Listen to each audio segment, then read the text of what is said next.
लो,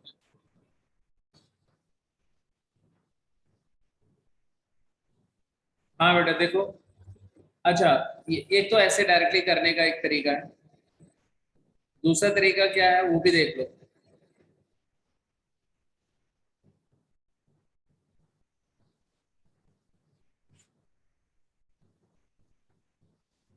अगर हम ऐसे अप्रोच करें तो कैसा रहेगा?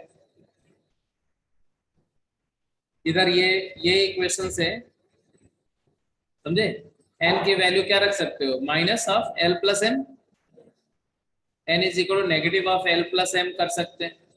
और उसको फर्स्ट इक्वेशन में डाल दें तो ऐसा आ जाएगा, देखो, L square plus M square equal to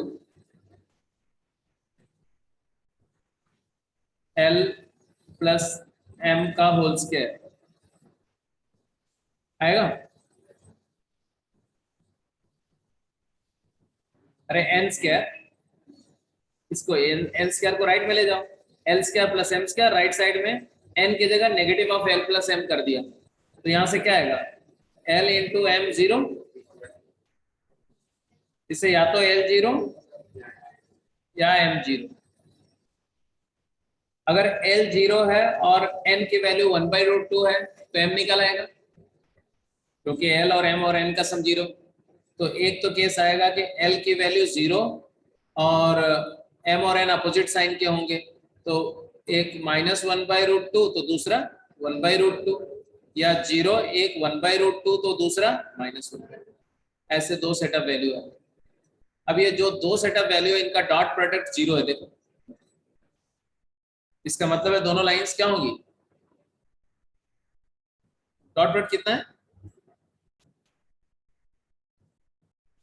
नहीं नहीं, ये तो अभी एक सेटअप वैल्यू है ना, ये दोनों फर्क थोड़ी है, इसी का नेगेटिव ये तो एक ही लाइन का है, एक और लाइन आएगी, एक सेटअप वैल्यू और निकालो, ये दोनों तो सेम ही है।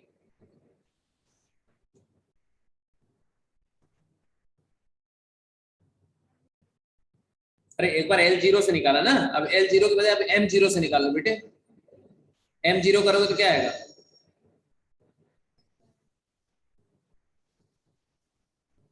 एक 1/√2 एक -1/√2 ऐसे, ये हो। तो एक ये ले लो और एक ये ले लो, अब इन दोनों के बीच एंगल निकाल, निकल जाएगा एंगल।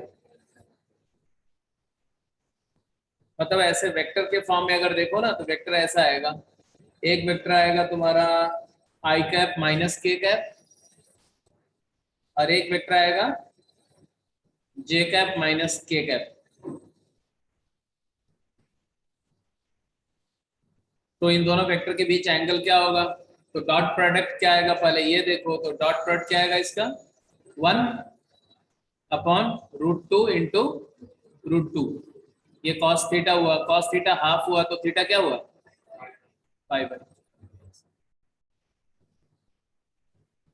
इसके बाद question number 50 and 53, question number 50 और 53 देखो क्या है।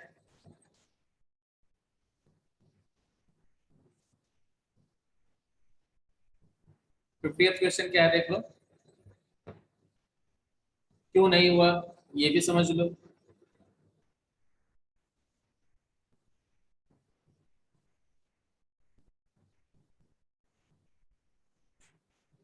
ओके जी, पहले तो 50 देखो, 50 द प्लेन, तीन प्लेन दिए हुए हैं, बोल रहे थे meet in a unique point, ये तो सीधे सीधे दिख रहा है, क्या दिख रहा है,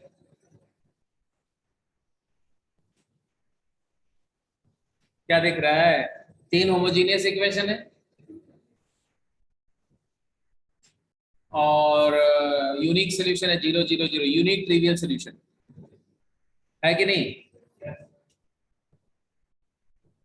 तो इसका मतलब है कि ये तीन प्लेन है पासिंग थ्रू ओरिजिन।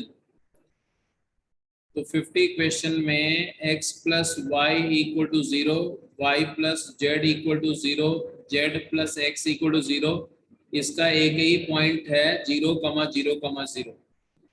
अगर आपको ये बात नहीं समझ में आ रही है तो डेल्टा फिगर आउट कर लो, 1 1 0 0 1 1 एंड 1 0 1,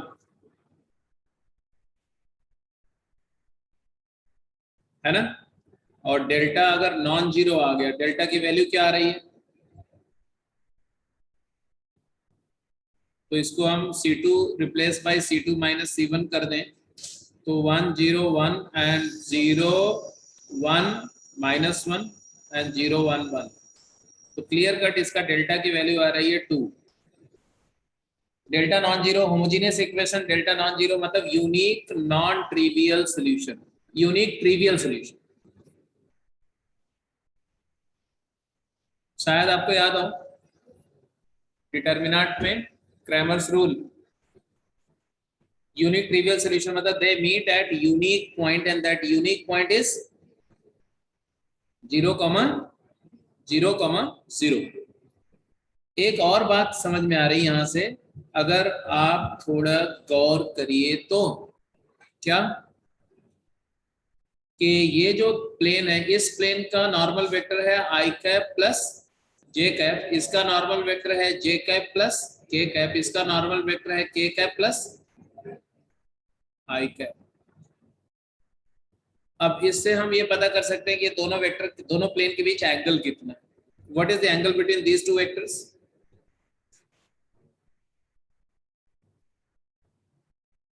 1/2, cos थीटा इज 1/2, π/3, और इन दोनों के बीच भी π/3, और फर्स्ट थर्ड के मतलब तीनों वेक्टर जो है, तीनों प्लेन जो है वो एक दूसरे से 60 डिग्री पर ऐसे इंक्लाइन,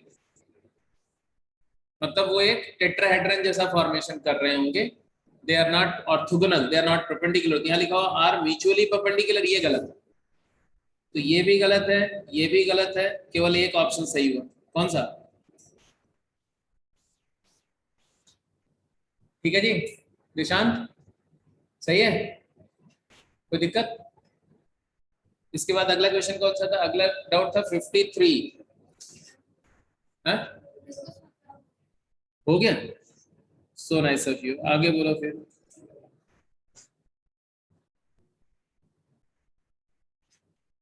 भाई रिमोट वाले बच्चे, दूरदर्शन वाले, तुम लोग के भी कोई डाउट आउट है? एक यार तुम लोग मुझको बुला लेते हो यहाँ पर, फिर आते नहीं हो क्लास के लिए, है धोखाधड़ी चल रही है।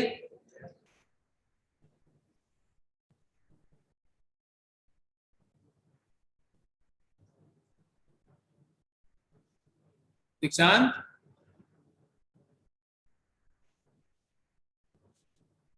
बहुत गलत, बहुत बदमाश बच्चे हो गए भाई, मतलब सब नाजायज फायदा उठा रहे हैं लॉकडाउन का। कोविड ने सबको हथियार दे दिया।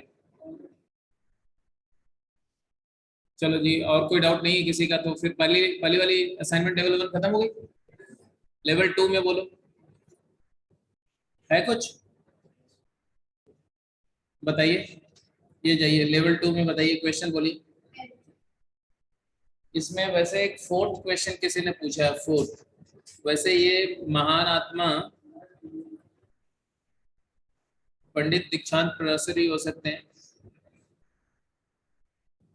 हाँ ये क्वेश्चन अच्छा है वैसे, फोर्थ क्वेश्चन कर लिया आप सब लोग?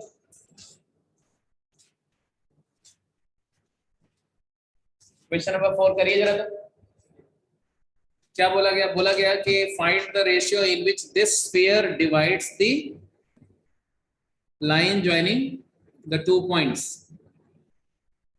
एक स्फीयर की बात हो रही है और 2 पॉइंट को ज्वाइन करने वाली लाइन को स्फीयर डिवाइड कर रहा है सब।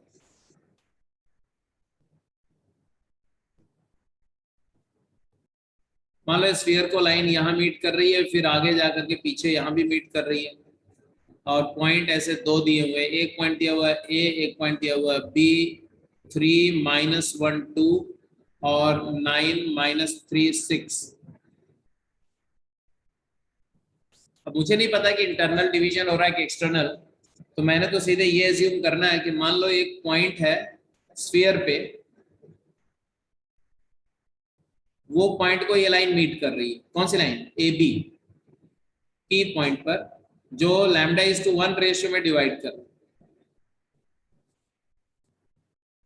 तो if P of sphere divides AB in ratio lambda is to 1, तो what is the coordinate of P? 9 lambda plus 3 divided by lambda plus 1 comma minus 3 lambda minus 1 upon lambda plus 1 comma 6 lambda plus 2 upon lambda plus 1. Agreed? Sphere का equation दिया हुआ है X square plus Y square plus Z square equal to 350. तो obviously point P जो आपने निकाला ये उस स्फेयर के इक्वेशन को सेटिस्फाई करना चाहिए नहीं करना चाहिए? करना चाहिए. करना चाहिए तो इसको यहाँ पर सेटिस्फाई कराओ तो क्या आएगा? 9 लैम्डा प्लस 3 मतलब 3 टाइम्स 1 प्लस 3 लैम्डा का whole square plus 1 plus 3 lambda का whole square plus 2 times 1 plus 3 lambda का होल स्क्वायर इक्वल टू 350. आया? ठीक है. हाँ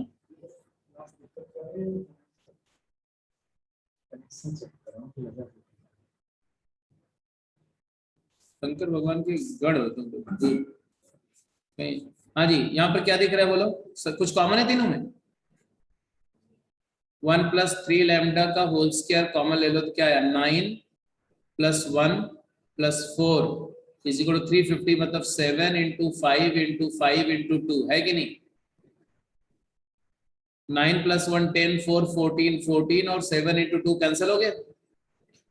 यहां से आ गया 1 plus 3 lambda whole square minus 5 square equal to 0 आया. तो यहां से आ गया 3 lambda plus 6 into 3 lambda minus 4 0 आया कि नहीं आया? जल्दी बोलो.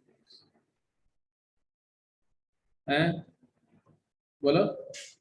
तो लैम्डा की दो वैल्यू आई कि नहीं आई? एक आई -3/2 नहीं माइनस एक तो -2 आ गई, एक आ गई 4/3. एग्रीड?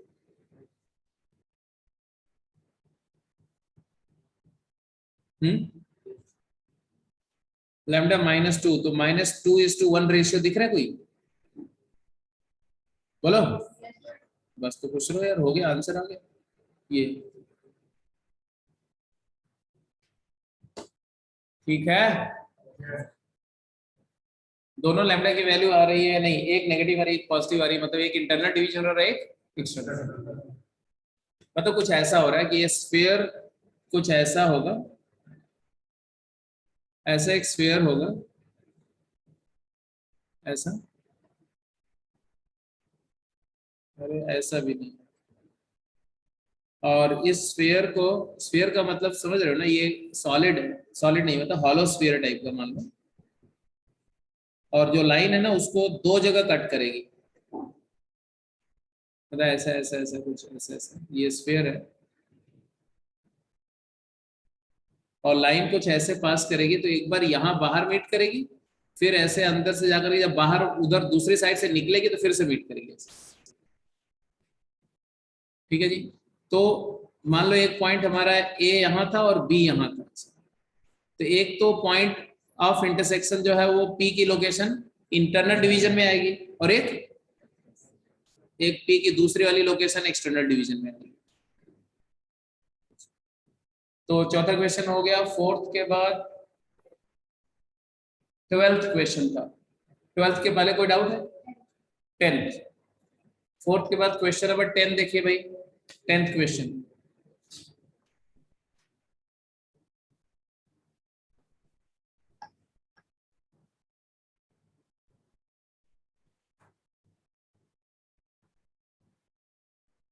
ये देखो,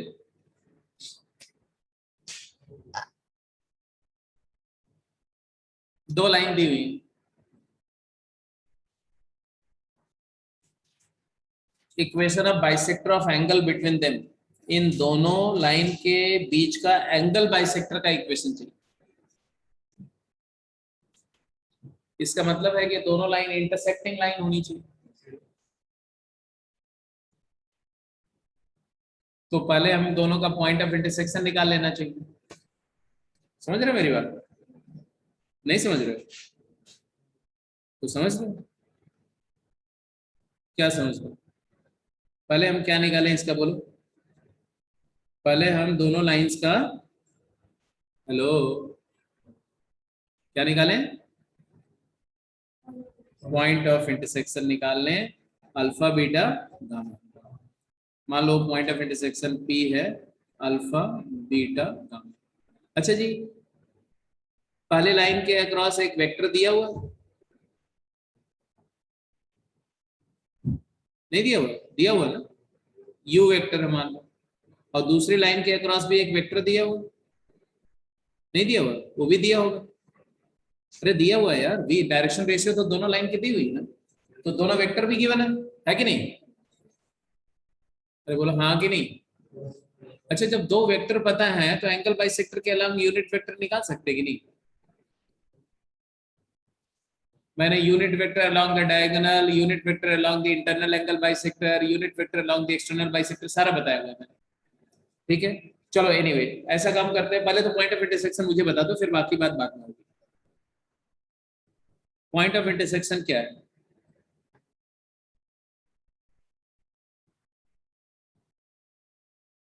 कैसे निकाल रहे हो पॉइंट ऑफ इंटरसेक्शन, मुझे ही बता दो।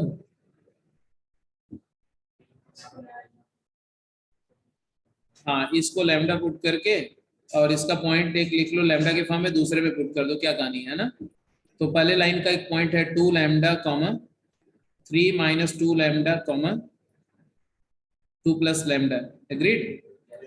और ये पॉइंट को दूसरी लाइन में पुट करोगे तो आएगा 2 lambda minus 2 is equal to 3 minus 1 2 2 minus 2 lambda by 2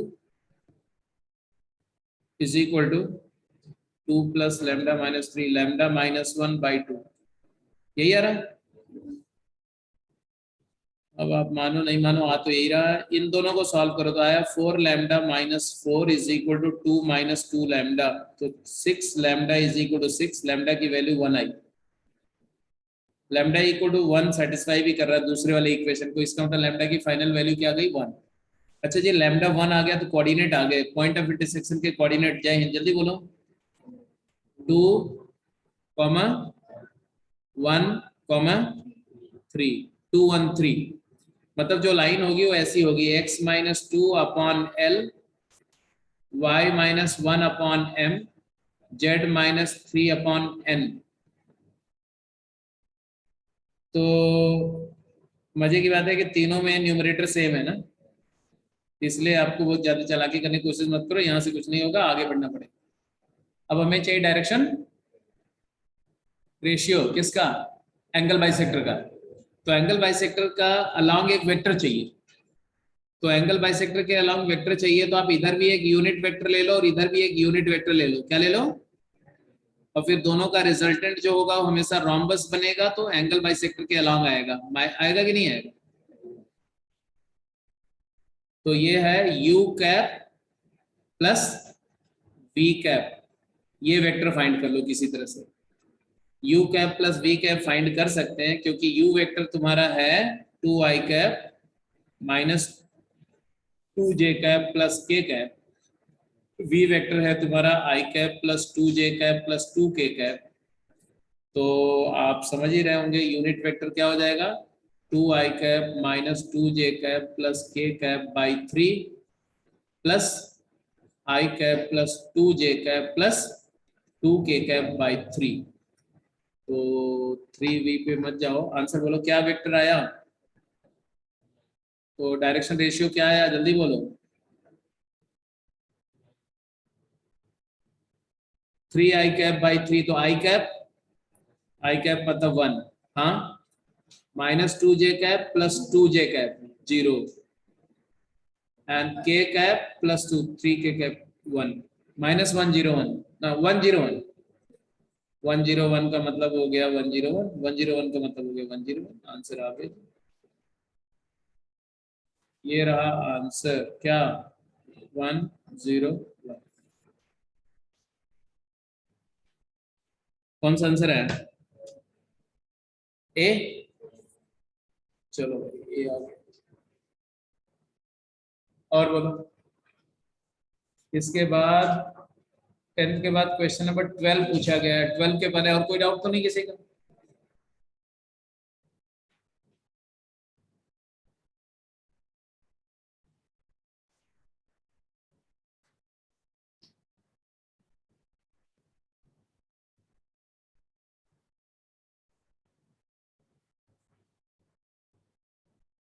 ये था 12th क्वेश्चन। अच्छा क्वेश्चन है, पढ़ लो। Equation of two planes which passes through these 2 points other than plane through origin which cuts off the intercept from axis having summation 0। अब ये थोड़ी सी टेढ़ी मेढ़ी अंग्रेजी है, इसमें इंग्लिश ज्यादा प्रॉब्लमेटिक है देन मैथमेटिक्स। एक बार पढ़ोगे तो शायद आपको कुछ सब हौच पौच हो जाए, क्या पता नहीं कहाँ से गया, कहाँ गया, किसको गया, किसका सब क्या जीरो, सब जीरो हो जाए। तो आप थोड़ा सा उसको ब्रेक करके तोड़ तोड़ के पढ़ो। तोड़ तोड़ के पढ़ो मतलब क्या, कॉपी को फाड़ के नहीं, ब्रेक बिट्स एंड पीसेस में पढ़ो उसको, स्टेटमेंट को। फिर से पढ़ो। क्या दिया हुआ, 2 पॉइंट दिए हुए, कौन से, ए एंड बी मान, और प्लेन की बात हो रही है। बोल रहे हैं 2 प्लेन हैं जो इन दोनों पॉइंट से पास कर, मतलब इन दोनों पॉइंट से पास करते हुए 2 प्लेन्स का इक्वेशन हमें चाहिए, 2 डिफरेंट प्लेन का इक्वेशन चाहिए। Other than plane through origin, जो जो 0 0 0 से ना पास कर रहा, क्योंकि अगर कोई प्लेन 0 0 0 से पास करेगा तब तो उसका एक्स वाई जेड तीनों इंटरसेप्ट 0 हो जाएगा, और तीनों इंटरसेप्ट 0 हो जाएगा तो उसका सम ऑफ इंटरसेप्ट तो हमेशा ही 0 होगा। तो और 2 पॉइंट आप कहीं भी स्पेस में दे दो, वो 2 पॉइंट और ओरिजिन से एक प्लेन तो बन ही जाए। जैसे वो ओरिजिन है और 2 पॉइंट और ले लो, ऐसे एक यहाँ कॉर्नर पे ले लो, एक वहां ले लो, तो ओ ए बी एक ट्रायंगल बनेगा, तो एक प्लेन तो हमेशा ही बनेगा। तो उसकी बात नहीं कर रहे हैं, वो ओरिजिन से पास करने वाले प्लेन की बात नहीं कर रहे। तो वो बोल रहे हैं कि 2 पॉइंट, जो 2 पॉइंट दे रहे हैं वहां से पास करना चाहिए और ओरिजिन से पास नहीं करना चाहिए, बट ऐसा प्लेन होना चाहिए जो एक्स वाई जेड पर जो 3 इंटरसेप्ट बनाया उनका सम क्या हो, 0। तो 3 इंटरसेप्ट की बात हो रही है, तो बेटर है कि आप इंटरसेप्ट फॉर्म में ही चलो। तो क्या ले लो, let the equation of plane be, अरे बोलो, प्लेन का इक्वेशन क्या ले लें, x upon a is equal to y upon b is equal to z upon c ले लो। एक्स इंटरसेप्ट क्या हो गया ए, वाई इंटरसेप्ट क्या हो गया बी, जेड इंटरसेप्ट क्या हो गया सी।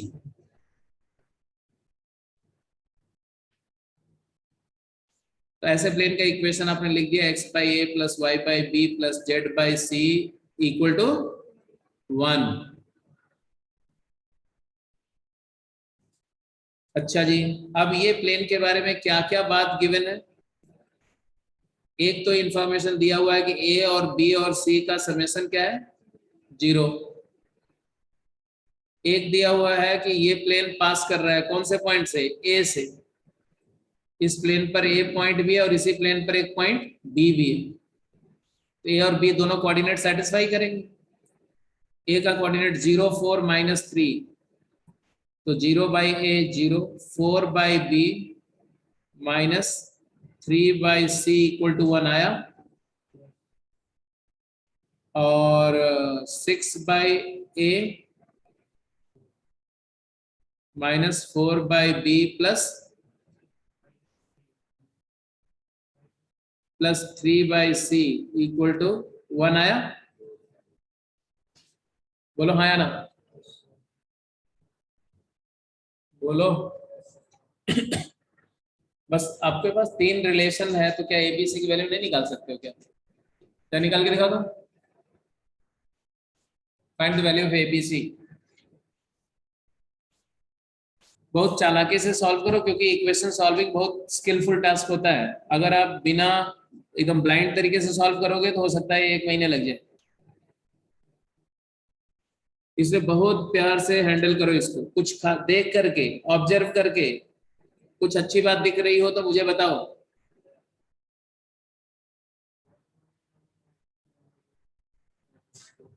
क्या बोला, क्या?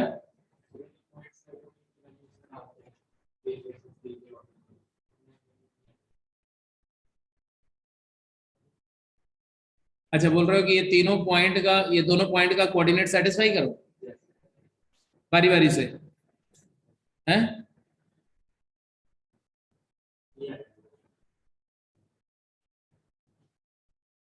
फिर ये भी चेक करूं मैं कि सबका इंटरसेप्ट का सम 0 हो रहा है कि नहीं। वो भी तो करना पड़ेगा। क्या पता ऐसे कुछ इक्वेशन दिए हो जिनका पॉइंट तो सेटिस्फाई कर रहा हो लेकिन इंटरसेप्ट का सम 0 ना हो, महंगा पड़ जाएगा। एनीवे वैसे वो एक तरीका है, करके देख सकते हो। ऑब्जेक्टिव क्वेश्चन में सब काम होते हैं, गलत काम। बट सही बात है, यहाँ ध्यान से देखो, इसको देखो, ये इतना डरने की जरूरत नहीं। ये और ये देख रहे हो, कुछ ऐड कर दो तो ए आ गया सीधे। थर्ड और फोर्थ को ऐड करो तो 6/a की वैल्यू आ गई 2, ए की वैल्यू 3 आ गई। ए इक्वल टू 3 आ गया, ए इक्वल टू 3 आ गया तो एक बार जय माता दी बोलो।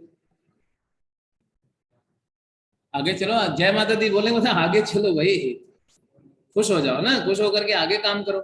ए की वैल्यू 3 आ गई तो तुम्हारे पास में एक तो रिलेशन आ गया कि 4c minus 3b is equal to bc आया, बोलो। और b प्लस सी की वैल्यू क्या आ गई? b प्लस सी की वैल्यू आ गई -3।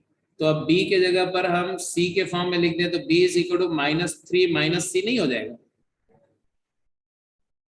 और अगर यहाँ रिप्लेस कर दें, यहाँ पर रिप्लेस कर दें तो क्या आ जाएगा? c में quadratic 4c minus 3b, -3b हो जाएगा 9 plus 3c plus 9 plus 3 equal to b, मतलब minus of c plus 3 into c. तो यहां से आ गया सी स्क्वायर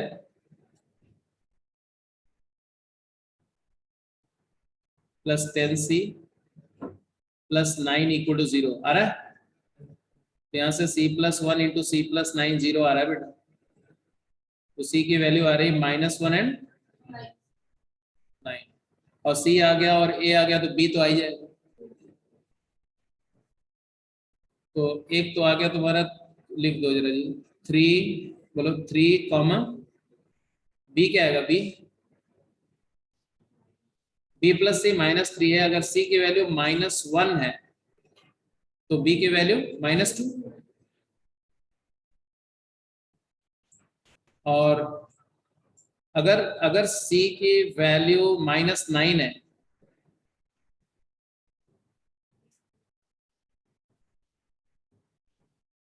आगे, एबीसी आ गया तो प्लेन का इक्वेशन आ गया कि नहीं आ गया? बस ठीक है, खुश हो जाओ। 12th क्वेश्चन के बाद अगला एक डाउट है 13, 14, 15। 13 क्वेश्चन आपके सामने देख लो, 14 भी आपके सामने देख लो। 13 question, locus of a point the summation of square of उस डिस्टेंस। ये देखो, ये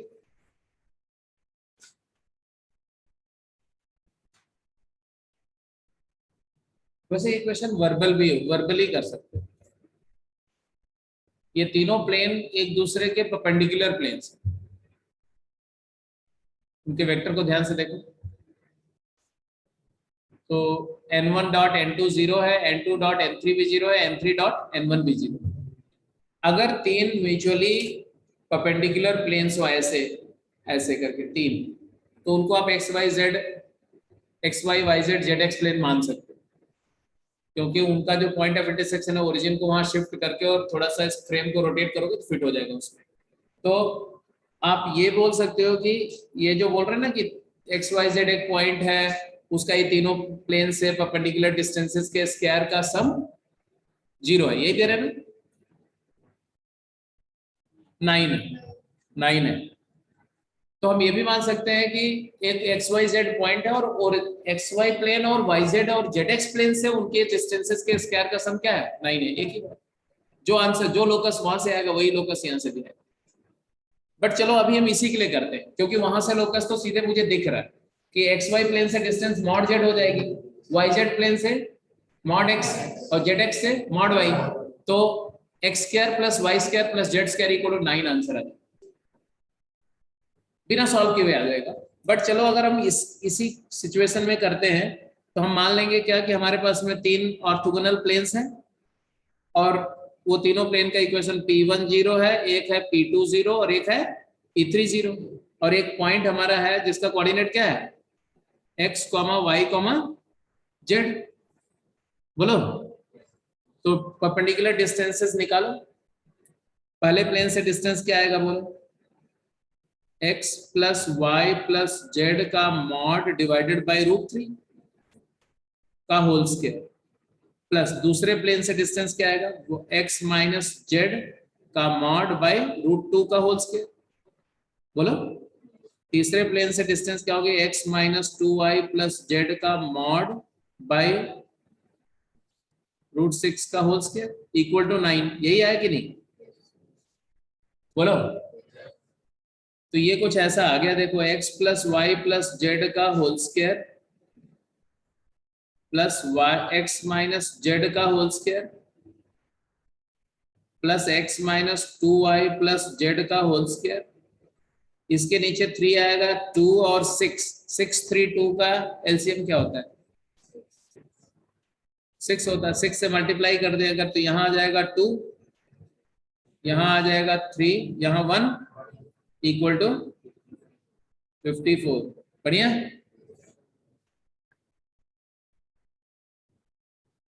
बोल दो भाई, कोई डाउट तो नहीं।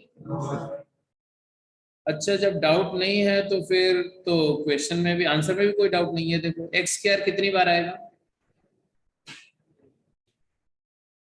6 टाइम्स एक्स स्क्वायर आ रहा है, 2x square 3x square x square. अच्छा, वाई स्क्वायर कितनी बार आ रहा है 2y स्क्वायर, यहाँ पर आ ही नहीं रहा है, यहाँ पर 4y स्क्वायर 6y स्क्वायर आ रहा है।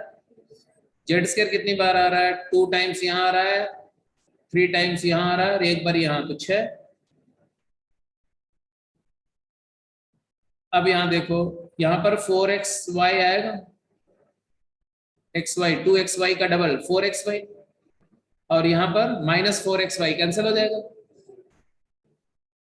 बोलो, अरे मैं पूरा लिख देता हूँ यार, 2 times xy plus yz plus zx आएगा ना पहले वाले में, दूसरे वाले में -6 टाइम्स xz आएगा और तीसरे वाले में आएगा -4xy and -4yz plus 2zx equal to 54।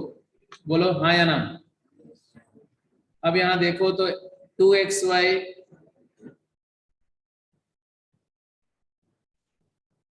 अरे नहीं 4 टाइम्स आएगा भाई, यहाँ पर यहाँ डबल आएगा प्लस इंटू 2 4 टाइम्स। हाँ, 4xy -4xy कैंसिल हो रहा है, -4yz प्लस 4yz कैंसिल हो रहा है, 4zx और -4zx भी कैंसिल हो रहा है, ये +2 और ये -6।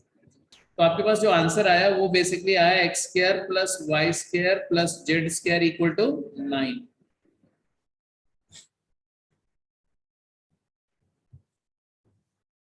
अगर कोई, अब हमेशा इसको याद रखो, अगर किसी कोई पॉइंट इस तरह से मूव कर रहा है कि 3 म्यूचुअली ऑर्थोगोनल प्लेन से उनकी डिस्टेंसेस के स्क्वायर का सम 0 है, तो वो पॉइंट का लोकस एक स्फीयर होगा। Locus of point will be a sphere with centre. उस स्फीयर का सेंटर क्या होगा, स्फीयर का सेंटर होगा तीनों ऑर्थोगोनल प्लेन का पॉइंट ऑफ इंटरसेक्शन, जो कि यहाँ पर ओरिजिन है 0 0 0, इसलिए सेंटर इसका ओरिजिन 0 0 0 सेंटर और 3 रेडियस का स्फीयर।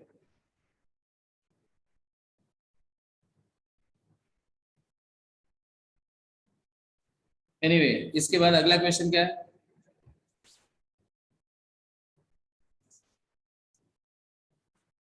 16th के बाद सॉरी 12th हो गया, 13th हो गया, 14, 15, 20, 23।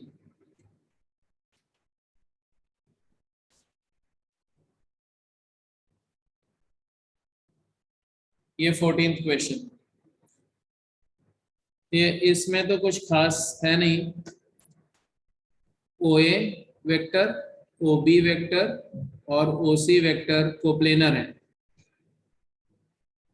दिया हुआ origin A B C, 4 point हो गए जो एक ही प्लेन में है, तो तीनों वेक्टर कोप्लेनर है। तीनों कोप्लेनर है तो इनका एसटीपी 0 है। और एसटीपी 0 करेंगे बेटा तो क्या आएगा, ए 1 1 1 बी 1 1 1 सी 0 है। इतना तो आप में से हर एक बच्चे ने किया होगा। अगर इस क्वेश्चन को अटेम्प्ट कर रहे हैं तो इतना तो करेंगे ही करेंगे, इसमें कोई दिमाग नहीं लगाने की बात है। बट इसके बाद उस फॉर्मेट में ले जाना ये थोड़ा सा ट्रिकी है। ट्रिकी कुछ नहीं है, 1 माइनस ए 1 माइनस बी 1 माइनस सी चाहिए मुझे, समझ रहे हो?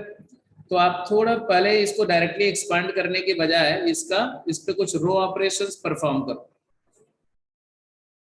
कैसे? अब कोई कैसे भी, जैसे 1 माइनस ए बी माइनस में से बन रहा है 1, तो जीरोस थोड़े बनाने की कोशिश करो।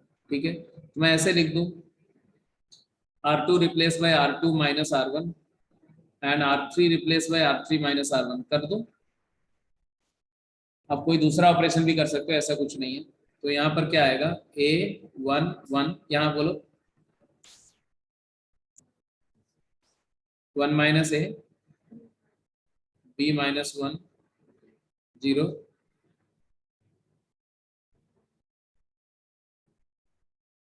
ठीक है। जरा थर्ड कॉलम से एक्सपेंड कर दो। एक्सपेंडिंग अलॉन्ग कॉलम 3 क्या आ रहा है, 1 into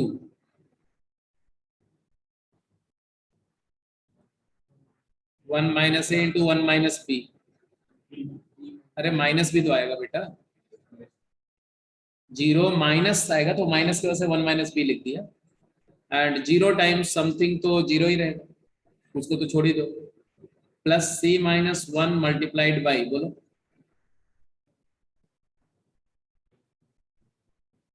A into b minus 1 plus a minus 1 equal to 0। बोलो हाँ या ना। अब यहां से तुम्हें आ रहा है 1 माइनस ए इंटू 1 माइनस बी, इधर भी मल्टीप्लाई करो तो plus A into 1 minus C into 1 minus B plus 1 minus A into 1 minus C equal to 0। आ रहा है कि नहीं आ रहा? अरे हाँ या ना। अरे 1 माइनस सी, बी माइनस 1 इंटू सी माइनस 1 है, दोनों का माइनस बाहर निकाल दिया, minus into minus plus c minus 1 minus सी 1 माइनस बी हो गया। ऐसे वहां भी कर लिया। अब डिवाइड कर दो किससे, 1 माइनस ए into 1 minus b into 1 minus c से पूरे एक्सप्रेशन को डिवाइड कर दो। डिवाइड करते ही आपको जो मिलेगा वो उससे आप खुश हो जाएंगे।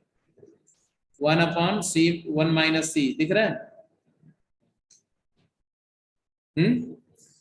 प्लस ए अपॉन 1 माइनस ए दिख रहा है, बोलो प्लस 1 अपॉन 1 माइनस बी दिख रहा है। अब यहां पर एक माइनस 1 प्लस 1 कर दो, 1 upon 1 minus c minus 1 plus 1 upon 1 minus a plus 1 upon 1 minus b equal to 0। आगे आंसर की नहीं, 1 upon 1 minus a plus 1 upon 1 minus B plus 1 upon 1 minus c की वैल्यू क्या आ रही है, 1।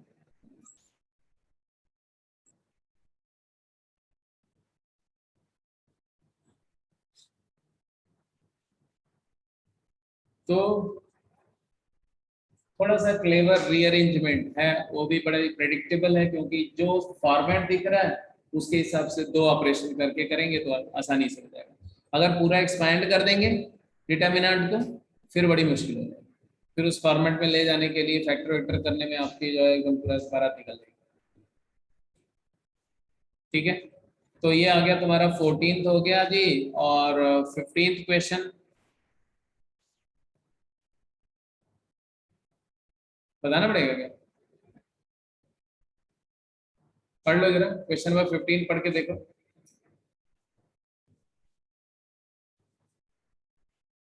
प्लेन कोऑर्डिनेट एक्सिस को एबीसी पे meet कर रहा है such that centroid of triangle ABC is 1/3 2/3 4/3 equation of plane, इसमें कुछ है।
ए बी सी, ये A0 0 है, ये 0 B 0 है, ये 0 0 C है, और इन तीनों पॉइंट का सेंट्रॉइड दिया हुआ है 1/3 2/3 4/3। एक्चुअली सेंट्रॉइड क्या आएगा? सेंट्रॉइड ऑफ एबीसी का कोऑर्डिनेट क्या आएगा? A+0 A/3 B/3, और इन्होंने दिया है कि ये क्या है 1/3 2/3 एंड इसका तो ए की वैल्यू 1 आ गई, बी की वैल्यू 2 आ गई, सी की वैल्यू, तो इक्वेशन ऑफ प्लेन क्या है? x/1 इज इक्वल टू, नहीं plus y/2 plus equal to, तो 4 से मल्टीप्लाई कर दो आएगा 4x + 2y plus equal to, this is the equation desire. कौन सा ऑप्शन सही हुआ? अब इसके बाद में आपने अगला डाउट था 26 23, क्वेश्चन नंबर 26 एंड 23।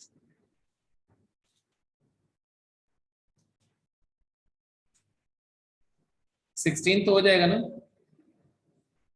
16 क्वेश्चन का आंसर करके बता दो, सभी लोग करो। The equation of line in symmetric form.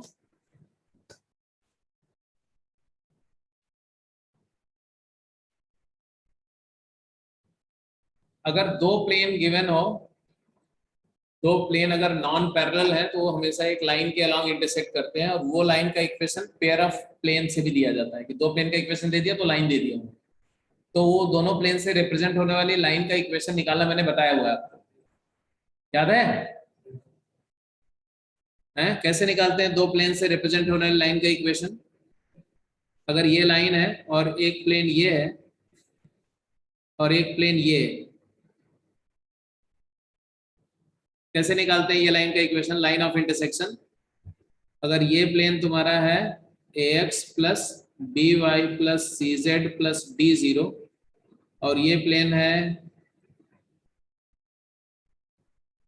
T x plus q y plus r z plus e zero. हाँ जी, कैसे निकालेंगे? तो सबसे पहले तो लाइन ऑफ इंटरसेक्शन का डायरेक्शन रेशियो LMN निकालेंगे। वो कैसे आएगा? I cap j cap k cap a B c p q r, क्योंकि line of intersection will be perpendicular to both normals. तो दोनों नॉर्मल का cross product n1 cross n2 बोलते हैं इसको, है ना। अगर इसका नॉर्मल वेक्टर तुम्हारा u वेक्टर है और इसका नॉर्मल वेक्टर v वेक्टर है, तो u क्रॉस v है। और दूसरा काम क्या करते थे कि एक पॉइंट ले लेते थे जो दोनों प्लेन को सेटिस्फाई कर रहा हो। तो उसके लिए एक कोऑर्डिनेट कोई जीरो मान लो, एक्स वाई जेड में कोई एक जीरो मान लो, फिर दो लीनियर इक्वेशन को सॉल्व करके मान लो अल्फा बीटा जीरो, ऐसा एक पॉइंट आ गया। तो एक पॉइंट निकाल दे और ये तो आपका इक्वेशन ऑफ लाइन आती है x minus alpha upon L y minus beta upon m is equal to z upon n, ऐसे निकाल। ये मैं पहले करा चुका हूँ, क्वेश्चन भी कर चुके हैं हम लोग। अब जरा इस क्वेश्चन के लिए करके बताओ जल्दी से, फटाफट क्विक। और ये जनरल तरीका मैंने आपको बताया, क्या ये एल्गोरिदम है, पूरा जनरल एल्गोरिदम। मतलब ये किसी भी केस के लिए होल्ड करेगा जब दो प्लेन की लाइन ऑफ इंटरसेक्शन निकालनी हो तो। बट आप स्पेसिफिक केस में एल्गोरिदम बाद में फॉलो करेंगे। अगर आपको वैसे जुगाड़ करके आ जाए तो वैसे निकालना सीखो।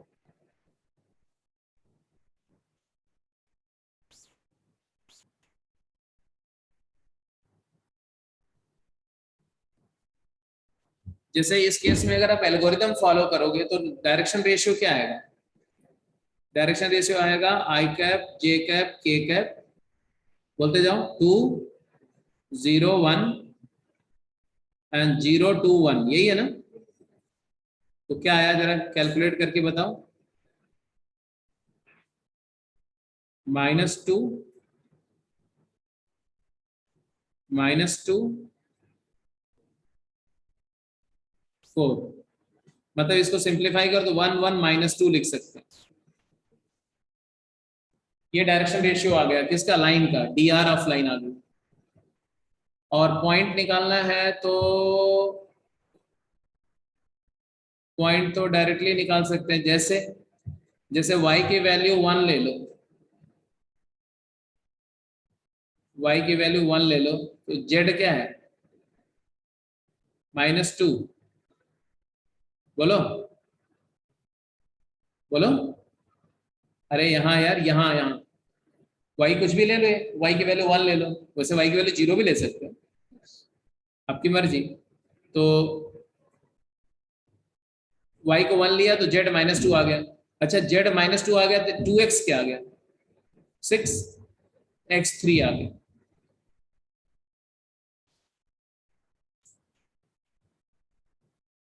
दूसरा तरीका क्या है? दूसरा तरीका है कि अगर मैं z को 4 ले लूं, z को 4 ले लो तो x क्या हो जाएगा? 0। और z को 4 लिया तो y आ जाएगा -2। तो कोई भी तरीका लो, एक पॉइंट आ गया तुम्हारा 0 -2 4, और एक पॉइंट आ गया तुम्हारा 3 1 -2, चाहे जैसे लिखो वही लाइन आएगी सेम। तो अब जैसे मैं लाइन के कुछ फॉर्मेट लिख रहा हूँ, एक फॉर्मेट हो सकता है x -0 upon 1 x upon 1 y +2 upon 1 equal to z -4 upon -2, ऐसे भी लिख सकते हैं। या इसी लाइन को ऐसे भी लिख सकते हैं, x -3 upon 1 y -1 upon 1 z +2 upon -2, ये भी लिख सकते हैं। दोनों लाइन सेम है, दोनों लाइन सेम है इसलिए क्योंकि वेक्टर सेम है तो दिख ही रहा, तो दोनों पैरेलल हो गए। अब पहले लाइन का पॉइंट को दूसरे में सेटिस्फाई करो, सेटिस्फाई कर जाएगा। इसका मतलब है दोनों एक ही लाइन है, they are not different line. और कोइंसिडेंट लाइन चेक करने का मैंने तरीका आपको बताया है कि C माइनस ए B और D, तो B और D तो मैच कर रहे हैं, बस पहले लाइन का पॉइंट और दूसरे लाइन का पॉइंट को ज्वाइन करके वेक्टर देख लो, वो भी अगर उसी के अलावा हो गया तो तीनों दोनों लाइन सेम लाइन।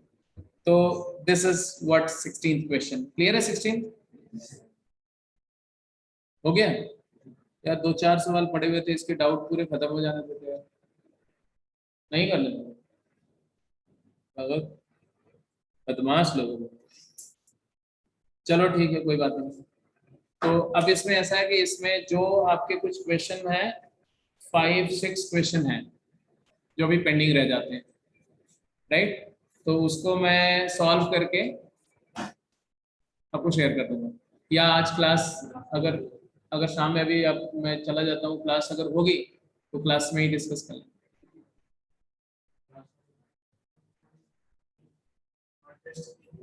हाँ,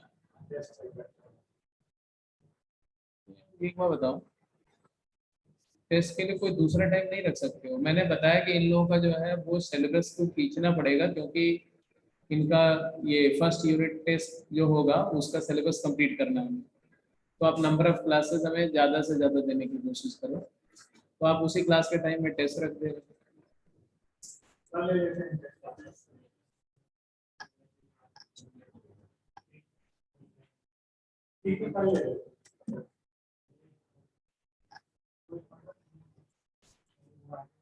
चलो बेटा ठीक है, फिर ये वाली क्लास को ये प्रोवाइड अप कर रहे हैं।